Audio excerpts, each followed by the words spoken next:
What's up, guys, and welcome to another mindset training. Today I'm going to be sharing a little clip from The Inner Game of Tennis, which you guys know by now is one of my favorite books of all time. Even this week I was going to play basketball with some of my friends, and I was reading through another chapter of The Inner Game of Tennis again just because I love it, and it really helped me with my mindset playing basketball.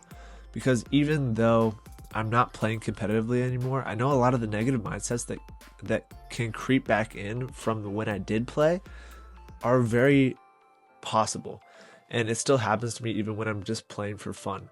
So I want to make sure I'm grounding myself in a mindset that's positive and a mindset that's going to help me get the most out of my training and even just my time with my friends. So I would encourage any athlete to read this book. Shameless plug there, but yeah, let's get into it. We're going to talk today about how we need to make sure we're not tying our identity to our sport. So I'm going to read a little excerpt here. It says, "But who said that I'm to be measured by how well I do things? In fact, who said I should be measured at all? Who indeed?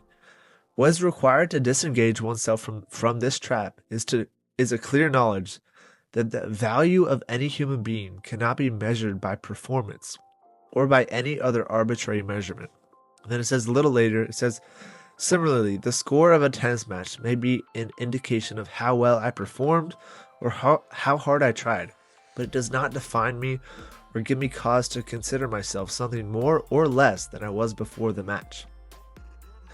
This is something I wish that I had read my freshman year of high school. I wish that I understood before I went into high school and I played basketball and I tied my identity to every single game.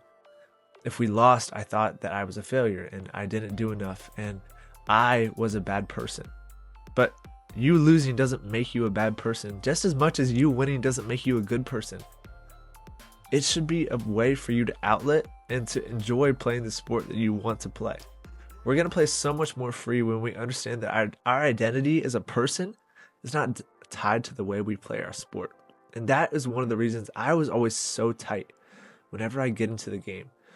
Because I thought any mistake that I would make would be a cause, a negative cause against my identity. Something somebody would point at and say, well, he's not really what he says he is, or he's not trustworthy, or he's not this or that.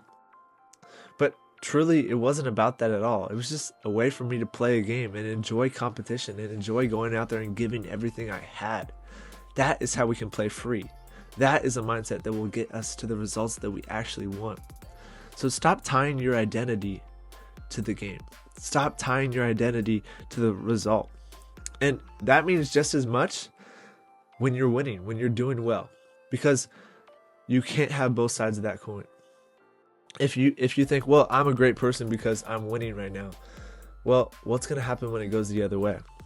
That is when we get into that state where we're going to be all up in our heads all the time. Even when the game's going well, maybe you're winning by a certain amount of points and you're feeling like you're doing well. When you get into that state and you're like, oh yeah, I'm doing great with this, I'm doing great with XYZ, that's when you start to overthink things again.